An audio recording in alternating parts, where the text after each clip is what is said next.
Once upon a midnight dreary, while I pondered, weak and weary, over many a quaint curious volume of forgotten lore.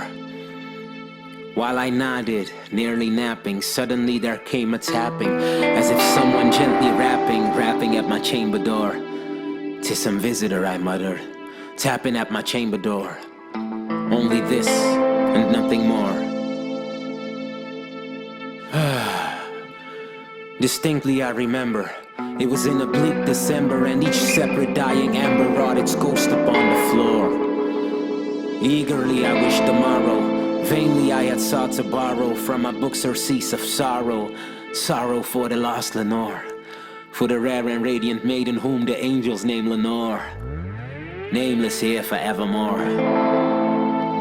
And the silken, sad, uncertain rustling of each purple curtain thrilled me, filled me with fantastic terrors never felt before. So that now, to still the beating of my heart, I stood repeating, "'Tis some visitor entreating entrance at my chamber door. Some late visitor entreating entrance at my chamber door. This it is, and nothing more." Presently my soul grew stronger, hesitating, then no longer. "Sir," said I, "or madam, truly your forgiveness I implore.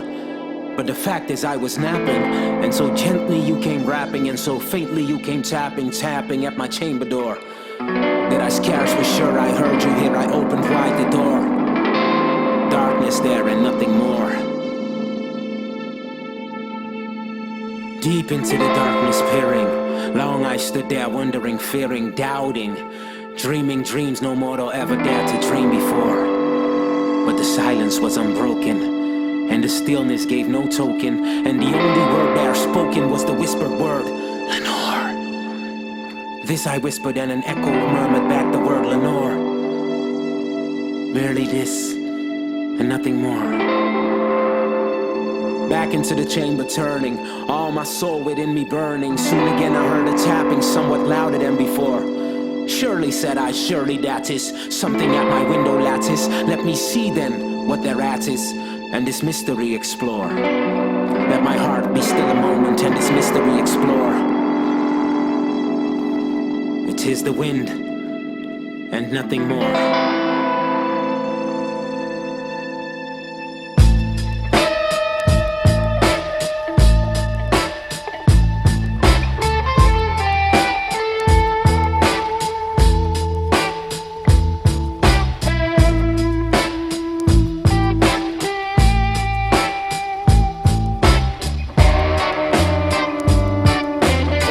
I flung the shutter when with many a flirt and flutter in there stepped the stately raven of the saintly days of yore. Not a least obeisance made he, not a minute stopped or stayed he, but with me, a lord or lady perched above my chamber door, perched upon a bust of palace just above my chamber door, perched and sat and nothing more.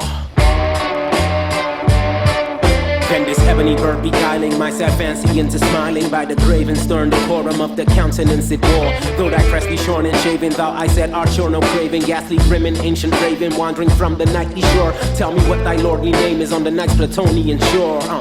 Quoth the raven, "Nevermore." Much I marveled this ungainly vow to hear this score so plainly, though its answer little meaning, little relevancy bore. For we cannot help agreeing that no living human being ever yet was blessed with seeing bird above his chamber door, bird or beast above the sculptured bust above his chamber door, with such name as Nevermore.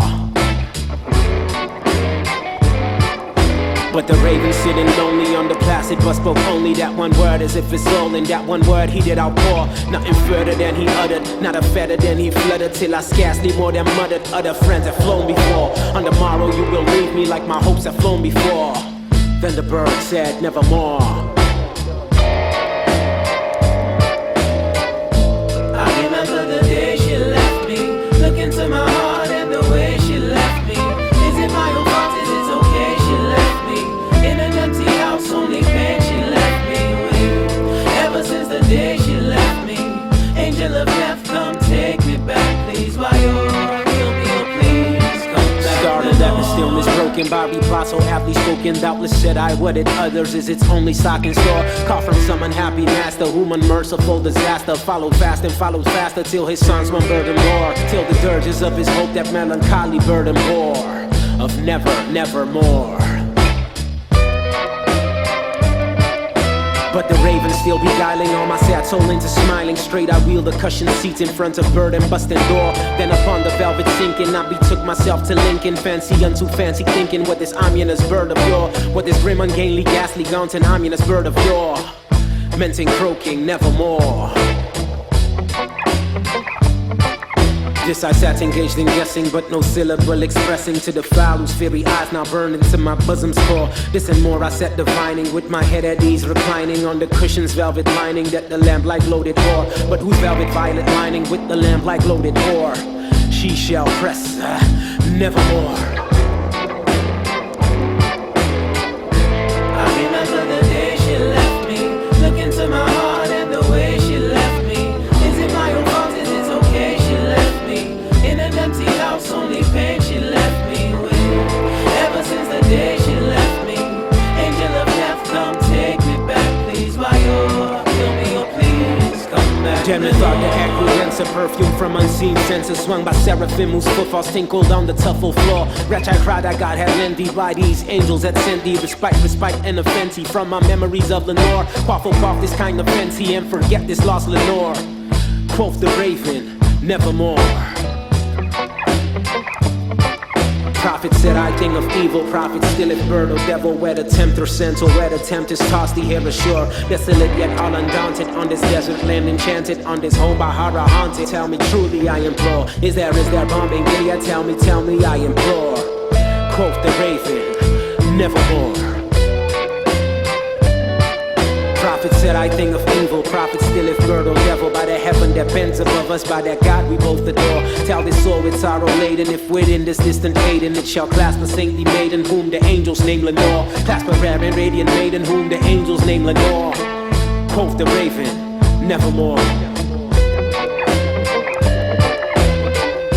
I remember the day she left me, look into my heart and the way she left me. Is it my own fault? Is it okay she left me in an empty house? Only pain she left me with.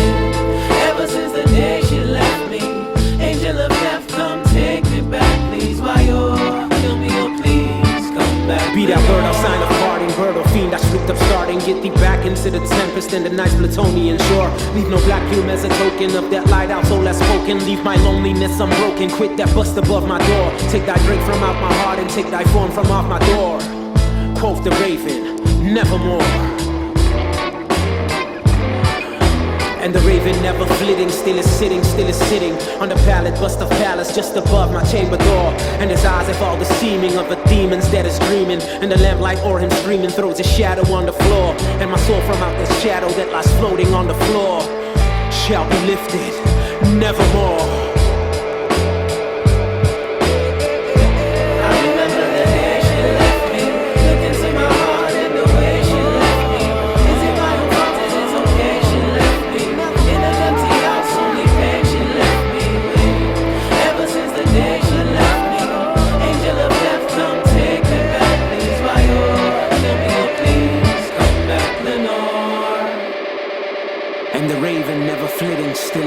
Still is sitting on the pallet bust of palace just above my chamber door. And his eyes have all the seeming of a demon's that is dreaming, and the lamplight o'er him streaming throws a shadow on the floor. And my soul from off that shadow that lies floating on the floor shall be lifted nevermore.